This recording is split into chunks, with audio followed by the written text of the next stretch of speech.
Hi, my name is Dr. Graham McRary. I am a board-certified physical medicine and rehabilitation specialized in interventional pain management physician here at EmergeOrtho. Spinal stimulator is an interventional technique that uses small, very small doses of electricity to override that pain signal as it travels up your spinal cord to your brain.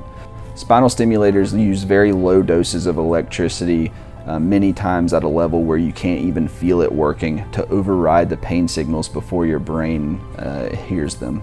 Usually when treating back pain and sciatica, we try to target exactly where the pain is coming from to improve your pain and reduce the cause of pain. When your pain is no longer responding to some of those treatments directed at the source of your pain, we can use spinal cord stimulation as a treatment to override that pain signal. So it sits in your spine and provides very low doses of electricity, which alters the transmission of that pain signal from sciatica and low back before it reaches your brain. Spinal cord stimulation, although it can sound very scary, is actually a very safe and quite conservative treatment approach to low back pain and pain that is going down the legs. Specifically, we use it a lot for chronic low back pain and sciatica or radiculopathy, depending on the source of the pain.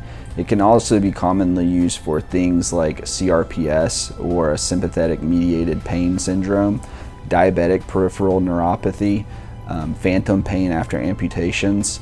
So when your pain is no longer responding to some of the more conservative treatment approaches and you either are not a candidate for surgery, are not interested in spinal surgery, or have already had spinal surgery and still unfortunately are still having symptoms, spinal cord stimulation may be an appropriate next step in targeting your pain. The sciatic nerve originates from the spinal nerves as they exit the lumbar spine. They then travel through the buttock, around the backside of the hip, and then down the leg.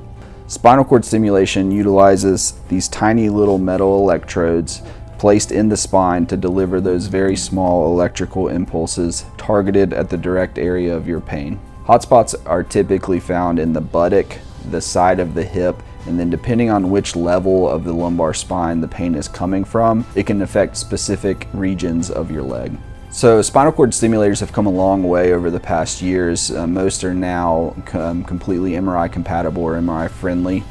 The main restrictions with spinal cord stimulation come early on in the treatment process when we're trying to make sure that the leads don't move, since we're targeting a very specific spot in your spine.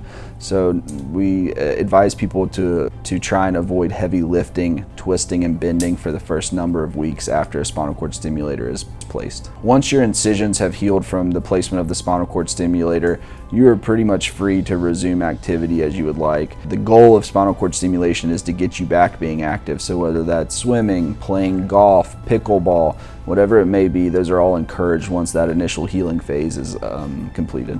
Although spinal cord stimulation can be a useful tool for reducing your pain and improving your quality of life, it is not a fix or a cure for your low back pain or pain going down the leg. However, the best medicine for that is being active, and if we can improve your pain through something like spinal cord stimulation with the goal of you increasing your activity, that's truly the best medicine.